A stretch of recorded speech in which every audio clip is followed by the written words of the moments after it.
గంజి నీళ్ళు, పుల్ల నీళ్ళు దీంట్లో పోసి రాగి పిండి వేసి నానబెడితే పొద్దున్న ఇలా పొయ్యి మీద ఇంతకుముందు చూపించాను కదా, బియ్యం వేసి పొయ్యి మీద పెడితే పొంగు వస్తుంది. దీన్ని బాగా కలిపి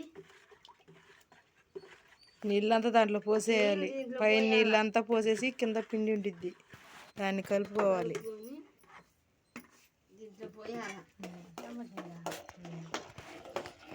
పోసి బాగా కలపాలి.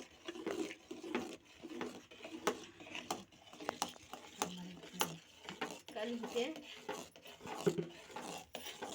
రాగి జావా. అది ఇప్పుడు పలచగా ఉంది, బాగా ఏడైనాక గట్టిగా వచ్చేసిద్ది. గట్టిగా వస్తుంది. చూడండి ఎంత తెల్లగా ఉంది. తింటే ఆంతరం లోపలికి వెళ్ళిపోద్ది. ఏడు చేసిన వాళ్ళు తింటే సలవ చేసిద్ది.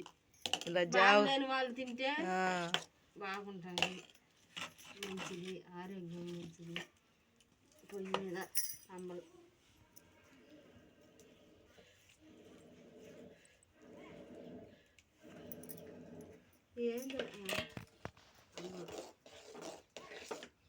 మళ్ళీ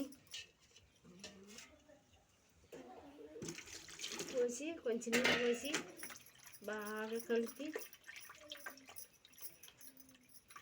దీంట్లో పోయాలి.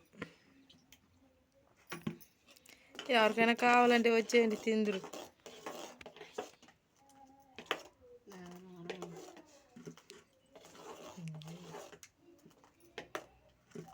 ఉంటుంది. దీంట్లో పోసి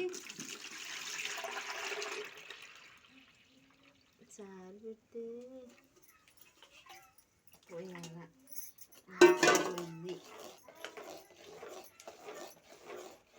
అంబలి.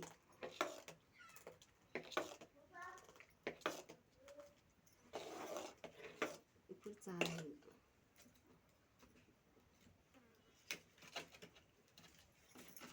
ఏదేం పేసాను.